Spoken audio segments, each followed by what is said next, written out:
Good morning. Welcome to this edition of the Richard Urban Show. We bring you news and views from the unification principle point of view.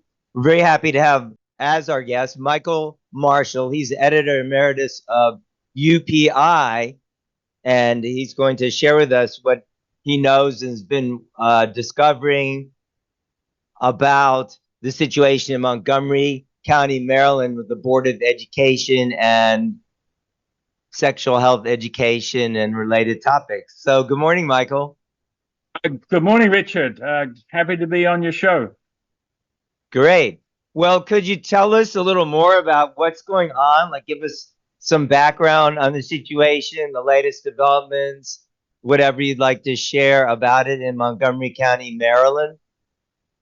Yeah, Montgomery County School District has really become a sort of little case study for a problem that is now become nationwide, which is about the right of parents, first of all, to know what their kids are learning in school, and secondly, to have some say over what they are taught. So what happened in Montgomery County, by the way, the Montgomery County School District is the largest in Maryland. Montgomery County is one of the richest counties in the whole country. And their school board back in 2022 introduced readers that are called storybooks for K through grade 5. And these storybooks were introduced into the English language arts curriculum class. So they're supposed to be about helping kids to read. But the topic of these books, the school board sort of added on, let's use these books to encourage what they call diversity. Now, diversity in this situation means promotion of LGBTQ ideas. So they introduced those books, and they should be used as readers, I mean, with other books as well, for kids on K through 5. There are many Muslim parents in Montgomery County who send their kids to the public schools. And when they started hearing from their kids the sort of things that were being taught in these books, and I'll get to those in a moment, they were pretty outraged because this is absolutely against their religious principles and values. So there was an opt-out possibility. The schools are supposed to inform parents if they're teaching particular things on family, gender, sexuality issues. So there was an opt-out option, but in I think it was March of last year, March the 22nd of last year, the board reaffirmed this opt-out option, and on the next day, March the 23rd, reversed themselves and said, no, there will be no more opt-out from these use of these books from classes where these books are used, and we won't notify parents any longer that these books are being used. And from that, everything blew up. Yes. So I noticed in looking at it that there is family life education, and the spirit of it, in my opinion, in Maryland law would be, to give parents a choice. But it seems to me the Montgomery County Board of Education has kind of bypassed that. Now, I do understand it says specifically family life education, but they bypass the spirit of that by introducing these books and then saying, no, you can't opt out. Or what's your opinion on that? Well, you're absolutely right that this seems to be like an end run around. First of all, in Maryland state law, family life and sex education classes and courses, there's a required opt-out option for parents. So this seems to be a way of sneaking in basically an ideological a viewpoint on gender fluidity and all these ideas. And they're trying to say that the opt-out doesn't apply because this doesn't fall under family life and sexuality education. But it's a sneaky way of slipping it in, and no wonder parents are upset about it. Yes. A couple of things to say. There's also were guidelines for Montgomery County School Board, which they pretty much ignore because the guidelines say that the schools should make allowances for parents and students' religious concerns, because of course that's covered under the First Amendment. Yes.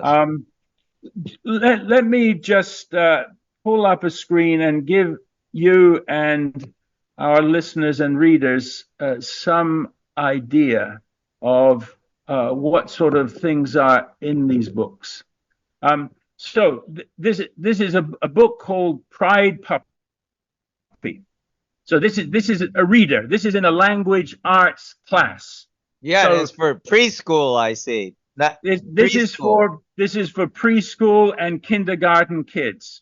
So the Pride Puppy is the kid goes for a walk with a parent or whatever, and they come across a Pride LGBTQ a parade, and the kids are supposed to then identify an intersex flag, a drag queen, leather, lip ring, underwear. So wow. they yes, exactly. Wow. So that's a Pride Puppy. And then let's look, intersection allies. And maybe this diagram is not that big, but intersectionality is a big radical idea of pulling together all the different groups. And here for elementary school kids, they're talking about the interlink of race, of gender, of class.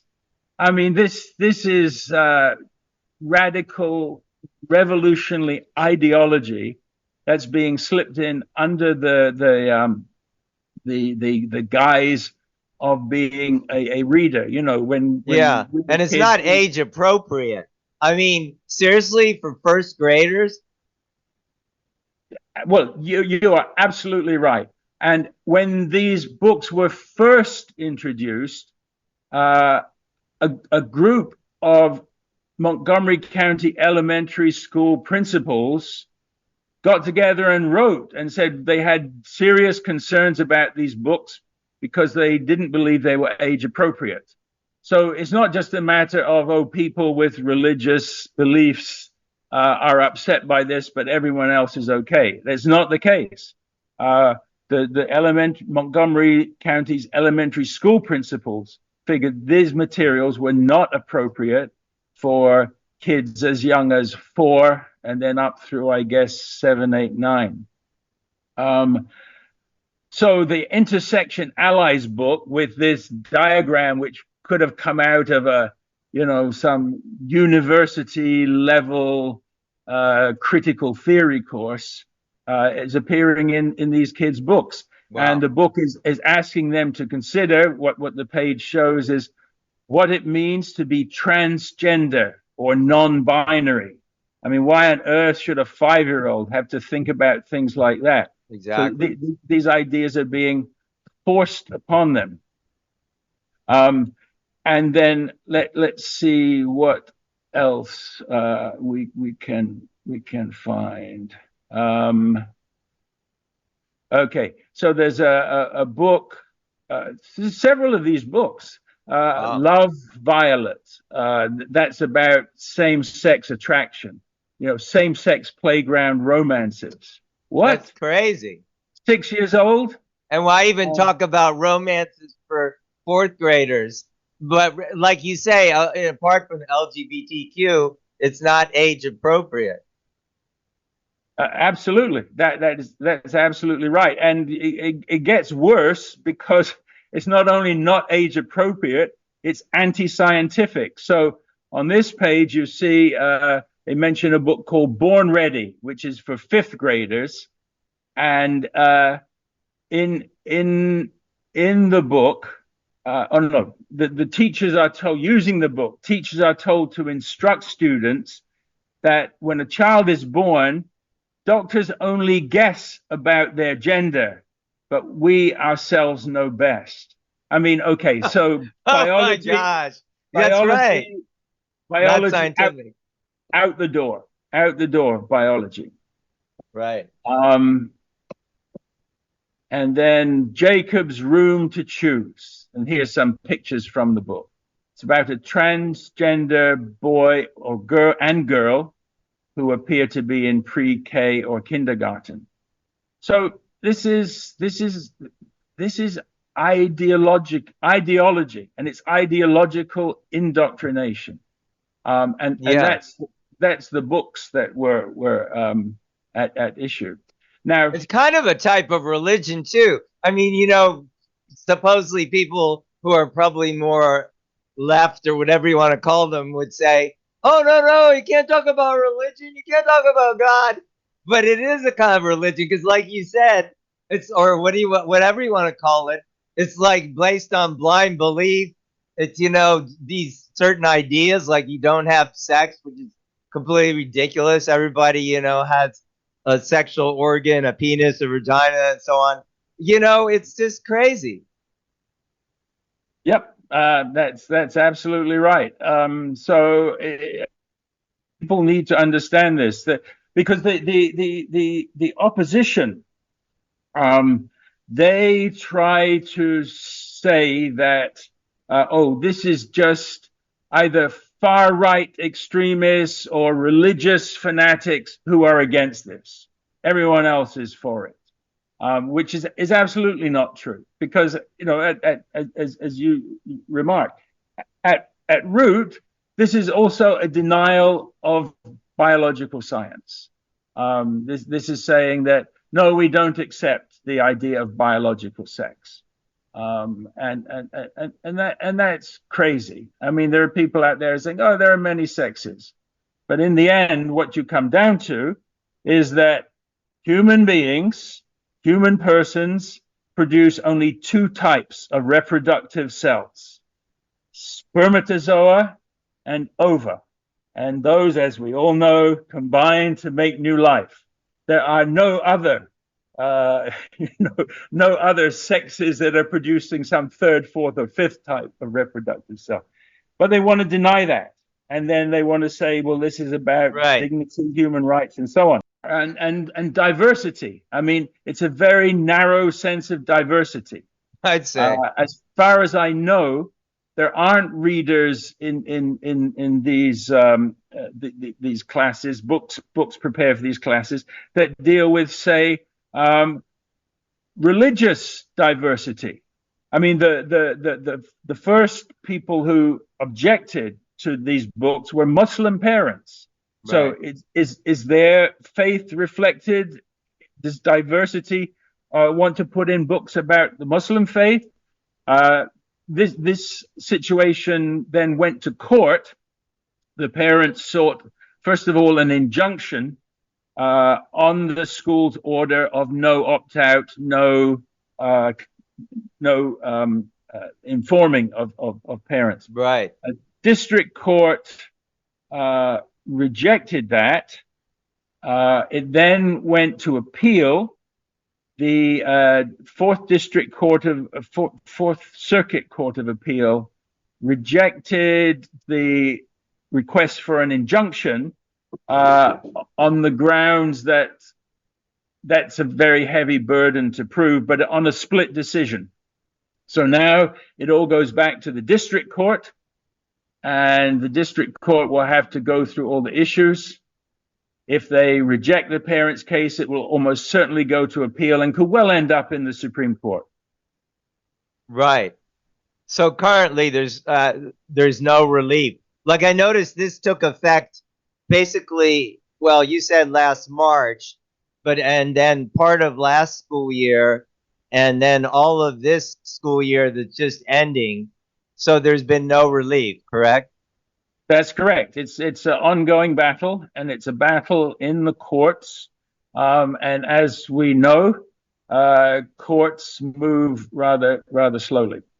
Yeah, this idea of diversity, but there's this coercive element, coercive elements. So I've been in the business of teaching, absence center education since, well, really since 1997. And around when this kind of thing was kicking up in Washington, D.C. in 2007, some openly homosexual school, like the number 2 and 3 people in the school were openly homosexual, and they called me in for meetings and they couldn't really find a reason to kick us out. But then they found some technicality, Point being, there's this kind of opposition of the LGBTQ people to freedom of conscience or religion or ideas.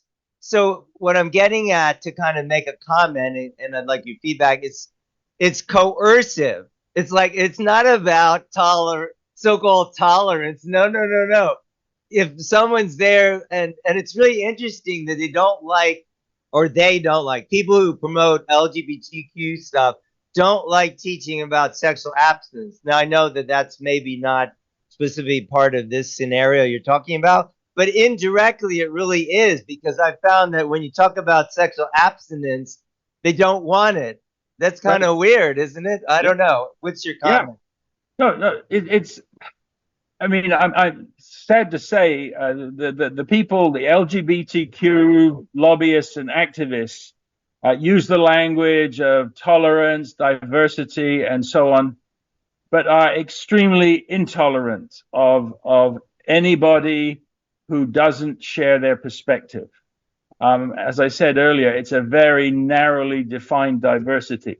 I mean, just for instance, the initial response of the school board when some of these Muslim parents, who were later joined by, I think, some Catholic parents, some Ukrainian Orthodox parents whose kids were in the schools, their response at a board meeting when this first sort of came up into the public light was that the parents' opposition to these books and concern about them was they reacted, the board members, or some of them reacted, calling them that they're white supremacists, or their views are those of white supremacists.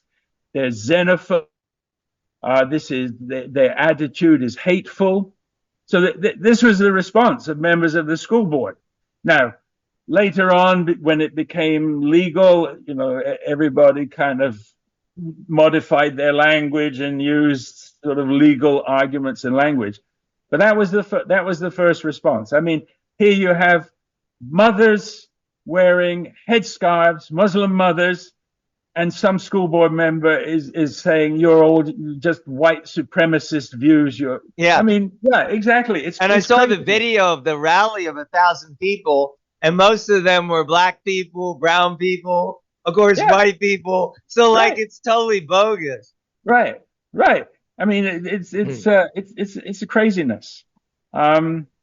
So the situation now is, as I say, the substantial issues will be adjudicated in the district court. I'm not sure of the timetable. If the parents don't prevail in the district court, it will almost certainly go to the Court of Appeal. Yeah. And, I should mention that there's 2 organizations strongly supporting the parents on this. The Beckett Fund for Religious Liberty, which is a Catholic legal organization that takes on religious freedom and free exercise cases, and the Religious Freedom Institute, who have actually a section or a person dedicated to dealing with religious freedom issues affecting the Muslim community here. Yes. Yeah, I noticed too when I was reading that the Montgomery County Board of Education has spent through April, and now it's continuing to rack up a bill, $1 million in the current, well, I guess it's the current fiscal year more than $1 million on legal fees fighting this case. And also there was a principal named Joel Beidelman, if I pronounce it correctly, who was accused of sexual assault and harassment. That was known, and he was promoted to the principal of Paint Branch High School. And they knew about these complaints about him. So my kind of comment or question is, there seems to be also here in a totally different, more rural area of Jefferson County, West Virginia, we've had a number of cases where teachers were arrested now, several over the last 5 years, for having sex with students. So the point I'm getting at is there seems to be maybe some nexus, or if you have any comment on it, between, this is interesting to me. So on the one hand, they're promoting this LGBTQ agenda. On the other hand, they're shielding or seem to be kind of incubating, intentionally or unintentionally, these people with bad sexual values, having sex with students. One guy's in jail for 35 years now here in Jefferson County. This guy, Beidelman, Montgomery County, known for multiple sexual assault and harassment complaints, promoted to principal. Is something going on here? Very probably. I don't know that many details. I heard about the Montgomery County case, and when it all came out, it was a very big scandal. I mean, beyond just the question of attitude to religious people, religious freedoms, diversity that includes religions, I think there's also a problem with unresponsive bureaucracies. You know, bureaucracies sort of roll along, and whatever they're doing, they want to justify, they protect their own. Someone in some sort of position like this, what is it, Feigelman or Feidelman? I think Beidelman, like Biedelman, Yeah, something like that. So you know, someone like him who has a bit of a position probably gets a pass for quite a while until things become like they can't be denied or ignored anymore. So I think I think the problem with relations of schools and parents, especially parents who have issues with some of what's being taught, the bureaucracy is not responsive.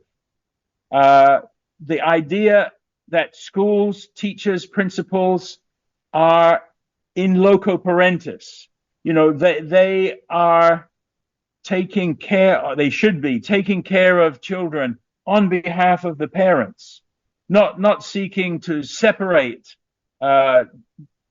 parents and children.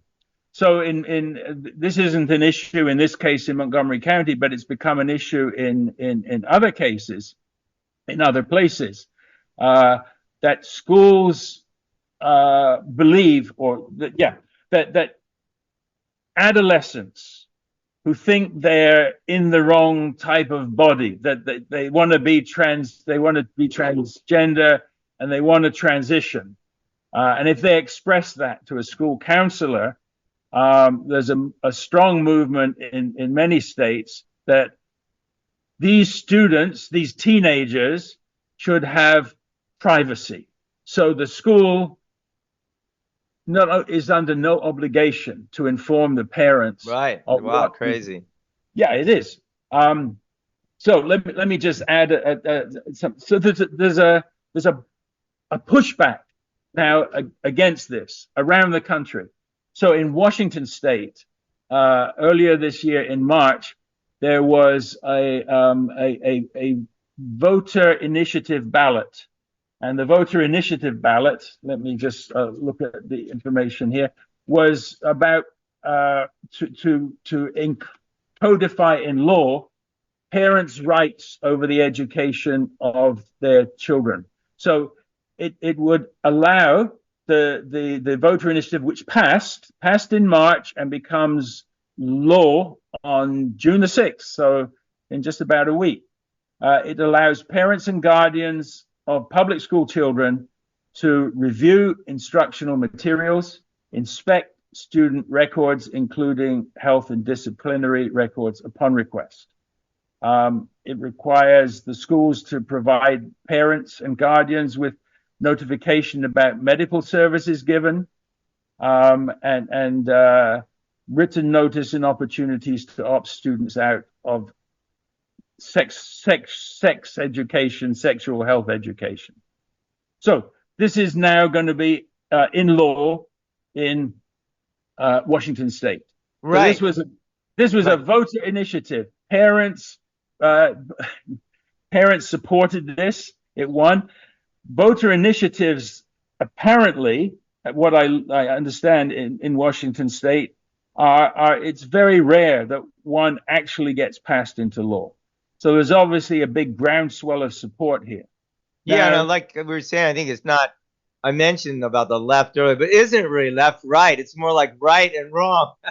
To make a slight pun, you know. Oh, yeah, absolutely. I mean, it's no longer a matter of, well, we all share certain fundamental values, but there's differences in how to pursue them. No, you could say what's going on now is a cultural war, a spiritual war, an ideological war. And I believe now the core of it is nothing to do with January the 6th and Capitol Hill. The core conflict is now about the rights of parents to raise their children according to their beliefs and principles, and the attempt of certain forces that have been taking over schools and school boards to prevent that. And you can see instances of this going on all around the country. Now, the Washington State situation, of course, the law is being opposed. So the ACLU, the American Civil Liberties Union, they have filed suit against this law, and on several grounds, some of them technical legal stuff. But one of the main grounds is it invades the privacy of adolescent kids, high school. If they had privacy, they don't have any parents. It invades their privacy. So we have to keep their lives private and secret from their parents. I mean, come on. Yeah. So this is the nature of the conflict. This is what's going on.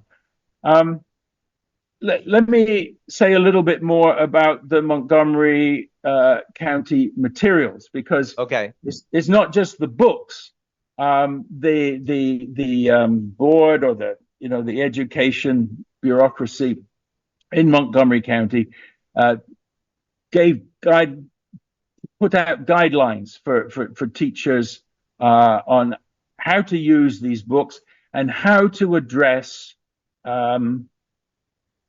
questions or queries or challenges that might come from either students or their parents. So I'll just pull up another screen. Yeah, that's been a big issue, like I say, even in DC or elsewhere, quote unquote, normalizing homosexual relationships. Well, it's not the school's job to normalize and tell you that, two boys in 6th grade might like each other and we say it's fine. That's not the school's job. This page has some of the materials. This is from one of the legal judgments, actually, in the appeals court hearing about the parents' request for injunction. This was a dissenting judge who gave a dissenting opinion, saying they should get relief, but he was a minority 2-1. So if someone says kid or a parent being gay, lesbian, queer, whatever is wrong and not allowed in my religion, school officials can respond by saying, I understand this is what you believe, but not everyone believes that. We don't have to understand or support a person's identity to treat them with respect and kindness. Yeah, which sounds good, fair enough, but the books are promoting far more than that. Now, here's an interesting one. The materials that are put out to teachers says, if a student says a girl can only like boys because she's a girl, the teacher can, and then quote, disrupt the either or thinking by saying something like, actually, people of any gender can like whoever they like. So back to that, disrupt the either or thinking. So this really shows the intent to indoctrinate ideologically young kids. I mean, we're talking elementary age kids, 5, 6 years old, whatever. And you want to disrupt their either or thinking. So you're ignoring what principles their parents are trying to teach them, and you're saying, we have this ideology and we're going to start pushing this into kids at this age and disrupt their way of thinking. Yeah, I just And put an editorial in our newsletter about like 35% of girls in high school think there's something right now. Well, actually, a few years ago, because it takes time for the statistics to catch up. In the youth risk behavior surveillance system, say 35% of girls right now say, and probably even higher, that there's something other than male or female. Well, why would that be? It's because they've been indoctrinated since they're little kids. This is really a crime if you think about it. It is. It is. So one more thing that in the materials that are given to teachers to help them respond to questions that might come up. If a student asks what it means to be transgender, they propose this response. And quote, when we're born, people make a guess about our gender and label us boy or girl based on our body parts. Sometimes they're right, sometimes they're wrong. Our body parts do not decide our gender. Our gender comes from inside. So this is what teachers are being told to respond if somebody questions this whole transgender. Yeah, and then they say, oh, you know, how, like above, I think you were just in what you were showing. Oh, how does it make someone feel if you don't accept that they like another person same sex? Well, how about the reverse response? How does it make me feel when you don't accept, you know, my opinion that I don't want that jammed down my throat or my kid's throat, whatever. Right. And how does it make me feel if I'm a Muslim father or mother concerned about my kids and you're calling me a white supremacist? I mean, right. So it's completely like, yeah, you say about indoctrination. I do want to mention at Urban Life Training, we did make a resolution for adoption of character and abstinence-based sexual health education. That's like we said, is a parallel topic, and that would be something to take up with your local board of education to indicate what kind of education you want for your children. So yeah, anyway, that's at urbanlifetraining.org. You can find that. Yeah. So cases like this have been going on all around the country. There's one case in that also Religious Freedom Institute is involved in Minnesota, in suburban Minneapolis school district called I think it's called St. Louis Park, and they were a little more.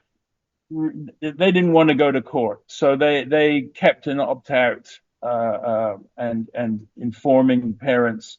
Yeah, let me ask you about the Montgomery County thing. You said on March 22nd, 2023, they said you could opt out. The next day they said you could not. What was going on? Was there like some big upheaval, or why the sudden reversal? At this point, it's not known. I mean, obviously there were some internal discussions, but the reasons, and it's one of the things that in the court documents, the appeals court judges noted that there was no material explaining. There was nothing explaining why that change had taken place. But it was used by the dissenting judge in the appeals court to say, you know, this is a discretionary power. You make that change at your discretion. And if you're making discretionary decisions that involve religious issues, then you open yourself to what's called strict scrutiny, which means that you have to pass a very high bar to justify what you did. So they haven't even explained why the change. They're putting out general ideas about the importance of promoting diversity, but the dissenting judge said, well, basically the Montgomery County Board's arguments are saying that their secular diversity educational goals are more important than the parents' religious free exercise, freedom of religion, and right to raise their children. I mean, they're basically saying our values and goals should dominate, should win over the parents. And what that judge said was, this is running absolutely foul of First Amendment free exercise and freedom of religion issues. Yes. I do want to mention, like here in West Virginia, since I think 2023, I think I'm right, we have a Hope Scholarship, which means that $4,700 will follow the child. So if you want to send your child, it kicks in with anyone in kindergarten, but also other years. There is some caveat about going to public school for 45 days. But anyway, you can send your child to any private school, or you could, of course, you can already homeschool, but also, homeschools can have cooperative relationships. Anyway, you can spend the money, can go to private or other schools. So what I'm getting at is that, I think that's a good movement. So people aren't satisfied, say, here with Jefferson County Public Schools. Now they can send their child to any other school, private or co-op school, whatever. And even here, actually, you can also send them to schools like nearby Maryland or whatever, if there's some Christian school, whatever you like. And that will be okay. So that's perhaps another way that can be dealt with over the long run. Although I guess that's obviously not available in Montgomery County. Yeah, right. At this point, it's not. I think we've covered everything on Montgomery County. There's one thing I'd like to say that I've learned from all of this, Richard. I mean, I live in Montgomery County, and I think that was why I got so involved and really shocked and outraged when I first read about this, because you and I, the sort of principles we grew up with, the way the relationship between schools and parents was, somehow you feel, oh, well, that just kept going. But what I realize is, no, there are people with ideological agendas who have run for school boards, taken over school boards, and are now pushing their materials out into the schools at the youngest ages. And, these lawsuits that come up are interesting and important, but they're not all the answer, because some of this is a matter of policy, and policies are made by people on school boards. So any parent who has a concern about what their kids are being taught in schools needs to not just be passive, but take an interest in who is on the school board. What do they believe? Absolutely. And if their beliefs are counter to mine, to the parents, then organize, get together with parents of like mind, and put responsible, rational, non-ideological people on there who have the sort of basic fundamental principles that used to infuse all of the public school system. Yeah, and an argument for voting. I know we, maybe assume people are registered, but I know in my neighborhood, either they're not registered to vote or they don't vote. And we see from the poor turnout, I'm not sure about Montgomery County, but in general, a lot of people don't bother to vote. Well, you have to, like we've been saying, vote in people who represent your values. Yep, that's it. And, voting, I think people sometimes don't vote, people who don't vote in federal elections think, well, what difference does my vote make? But if you feel like that, but if you're a parent with kids, get involved locally on the small level. I mean, Right. people tend to ignore what even state level elections, the turnout's far less. School boards, yeah, We maybe, had a I don't know. county commission race. They have noticed I interviewed 18 candidates.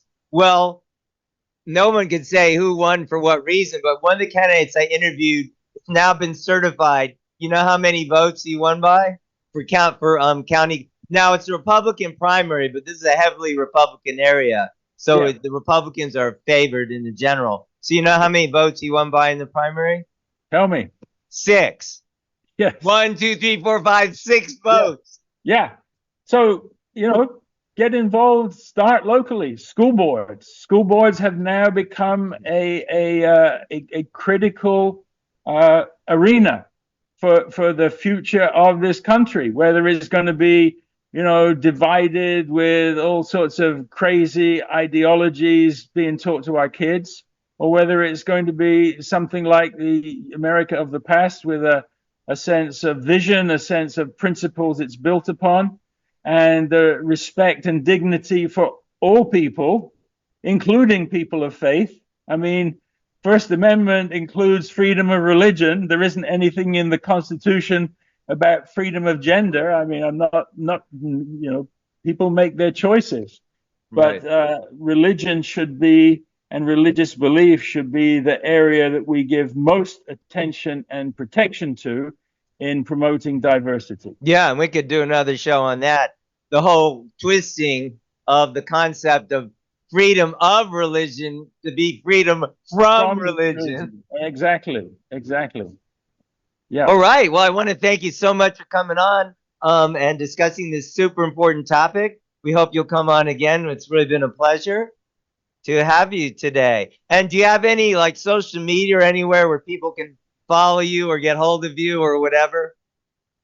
Yeah, I don't. I'm a bit of a I'm not a fan of social media, but maybe I will change that and get back to you with information there. Yeah, maybe get an account on X or something. I mean, I post on some social media. I'm not Yeah, like super whatever out there, but yeah, it is a way people can find you and see what you're saying. sure.